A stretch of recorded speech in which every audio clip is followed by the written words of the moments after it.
La pregunta en realidad es, y se la vamos a trasladar al ex canciller Francisco Tudela, ¿hay fundamentos por parte de Chile para este pequeño conflicto? No, yo lo que creo es que hay una confusión.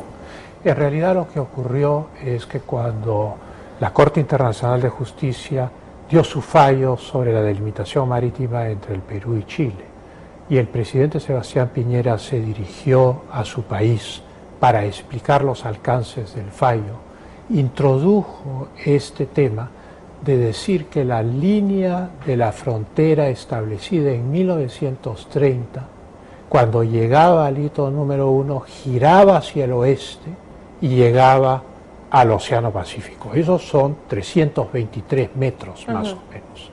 El argumento, naturalmente, no formaba parte de la sentencia de La Haya, pero como La Haya le da 80 kilómetros sobre el paralelo del límite marítimo a Chile y pone como referencia geográfica el hito número 1, tanto en la versión francesa como inglesa, que son los idiomas oficiales de la Corte, dice La Haya, el paralelo que pasa a través del hito número 1, no dice que comience en el hito número 1 ni que termine en el hito número 1, y entonces el presidente Piñera interpreta el fallo no solamente como estableciendo la frontera marítima que muere en la playa, en la orilla, sino como además modificando la frontera terrestre a lo largo de los 323 metros que van de la orilla al hito número 1.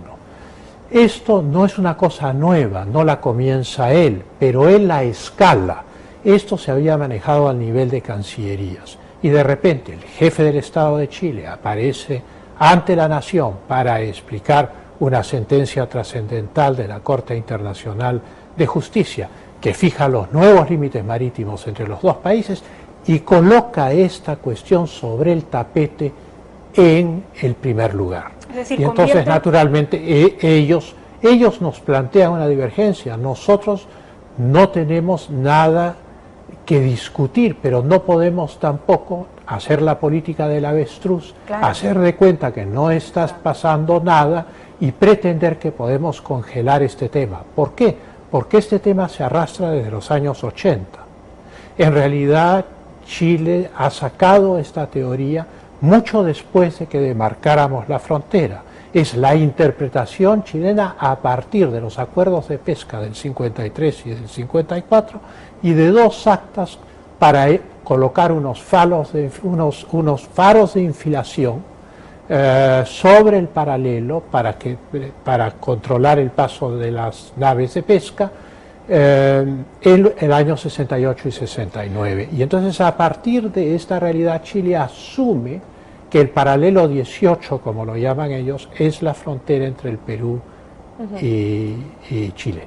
Es la frontera marítima durante 80 millas, ha determinado la Corte, eso es correcto, pero no puede plantearse que la frontera marítima se convierte a partir de la orilla en frontera terrestre y avanza 323 metros tierra adentro. ¿Por qué? Porque la sentencia dice a través del hito número 1, no dice donde comienza la frontera del hito número 1, ni dice a partir del hito número 1. Nos estamos metiendo en tecnicismos que de repente al público le puede confundir. Creo que tenemos un mapa. A ver, hay un mapa ahí que creo que nos puede explicar mucho mejor. Ese es el mapa, ahí se ve claramente.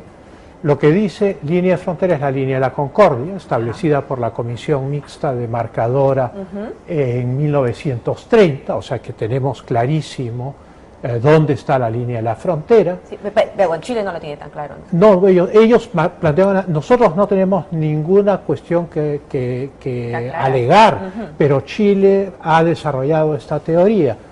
Entonces llega esa línea de frontera al hito número 1 y luego va al punto de concordia. ¿Por qué? Porque toda frontera terrestre adyacente a un océano termina en la línea de mareas en el mar. Y es ahí en ese triángulo que está y que ocupa parte de ese territorio, este distrito nuevo llamado La Yarada. La Yarada. Los Palos, que necesitaba, entiendo yo, convertirse en distrito para poder tener los recursos necesarios. Correcto, pero es una réplica, porque el año 2006 el Congreso de Chile aprobó un proyecto de ley en el cual creaba la región Arica-Parinacota, y la región Arica-Parinacota de Chile decía que tenía como límite norte con el Perú en esa parte desde el hito número 1 hasta el mar de Chile. O sea que quienes hicieron esto primero, pero es una cuestión de política interna, es una cuestión opinable, fue el Congreso de Chile, por iniciativa, por proyecto de ley enviado por la entonces presidente Bachelet en el año 2006. De tal manera que lo que hoy el Perú ha hecho es replicar la acción del Congreso chileno. Pero todas estas cuestiones son cuestiones de política interna. ¿Qué es lo fundamental acá? Lo fundamental es que nosotros firmamos un tratado con Chile en 1929, llamado el Tratado de Lima, que estableció los parámetros, el marco dentro del cual íbamos a delimitar nuestra frontera, o sea, el tratado delimitaba nuestra frontera. Formamos los chilenos y los peruanos una comisión llamada la Comisión Mixta Demarcadora Peruano-Chilena en 1930, y la comisión demarcó la frontera. Todo estaba claro. Todo estaba claro. ¿Y cómo la demarcó? Creo que tenemos un segundo mapa donde se ve, no sé si lo tenemos a la mano, ahí está. Lo que estableció la comisión, o sea, peruanos y chilenos, por instrucciones de ambos gobiernos, de sus dos gobiernos, fue sobre el puente del río Utah, que queda justo al norte de la ciudad de Arica, desde el centro del puente, trazar una línea de 10 kilómetros hasta el punto 6, que se ve en el mapa. Ajá. Y luego, como en el colegio, como un transportador, imaginemos que clavamos un alfiler ahí donde dice puente del río Utah, jalamos un hilo hasta el punto número 6, al final del cual hay un lápiz amarrado, y luego corremos ese hilo hasta la orilla. Entonces se forma ese arco que vemos. Ahora, eso ocurre en 1930, así se demarcó la frontera. Si volvemos al mapa anterior, si podríamos volver al mapa anterior, A ver, ahí está. naturalmente, esa línea de la frontera que sale antes del hito número 1 es la trazada haciendo este arco con esta pita de 10 kilómetros al final, al cual hay un lápiz. Ahora, doctor. Y entonces la continuación normal son los más de 200 metros que corren entre el hito número 1 y el punto Concordia. ¿Por qué? Porque hubo un método geométrico para trazar la frontera. Doctor, y una cosa quisiera añadir, esto se hizo en 1930, cuando el mar territorial de ambos países tenía solo 3 millas, y por lo tanto los paralelos no se utilizaban como elementos de demarcación. ¿Cuándo nacen los paralelos en la mente o en el imaginario jurídico internacional del Perú y Chile? Primero con las declaraciones unilaterales de 1947 declarando las 200 millas, y luego con los acuerdos de pesca del 52 y el 54 y con las actas del 68 ¿Qué tal y el memoria? 69. Pero bueno, si lo vamos a la actualidad. Este asunto comienza más de 20 años después de que la frontera fue demarcada, y antes no hubo ninguna objeción. ¿Y eso qué significa para ambos países el día de hoy? Porque evidentemente, como usted lo explica, es un tema que está claro para el Perú, y si hay un problema de interpretación debe resolverse a nivel diplomático, pero ahora esto está en el nivel político. ¿Qué significa para las relaciones de Perú y Chile esta situación? Porque finalmente lo que ha dicho Chile es que el hecho de haber creado la Llarada a los Palos es una provocación, un acto de soberbia de parte de nuestro país. No es un acto de soberbia, porque nosotros presentamos 2 notas de protesta en enero del 2007 frente a la iniciativa del Congreso chileno de hacer exactamente lo mismo, creando región, ¿no? la región Arica-Parinacota, y naturalmente no hicieron ningún caso de eso. De tal manera que no se trata de hacer discusiones sobre los actos de política interna. ¿Qué es lo importante acá? ¿Qué es lo que los peruanos debemos comprender? Lo que los peruanos debemos comprender, y también creo yo que la Cancillería de Chile debe comprender, que es que el gran trauma del Perú después de la Guerra del Pacífico fue descubrir que no teníamos ningún tratado de límites con ninguno de nuestros vecinos. Y entonces se convirtió en el eje central de la política exterior peruana, desde el fin de la Guerra del Pacífico hasta la culminación del fallo de la frontera marítima con Chile y los acuerdos de paz con el Ecuador. Se convirtió en una obsesión del Perú celebrar tratados de paz con todos sus vecinos para cerrar sus límites y no tener territorios en discusión. Pero seguimos con el trauma, pues, porque Chile nuevamente está reclamando este pequeño espacio. ¿Hasta dónde podría llegar esto? Bueno, yo creo que ya escaló a su máximo nivel. Yo creo que pasó del nivel de cancillerías al nivel más alto, que es un jefe de Estado comunicando su posición a la nación, con lo cual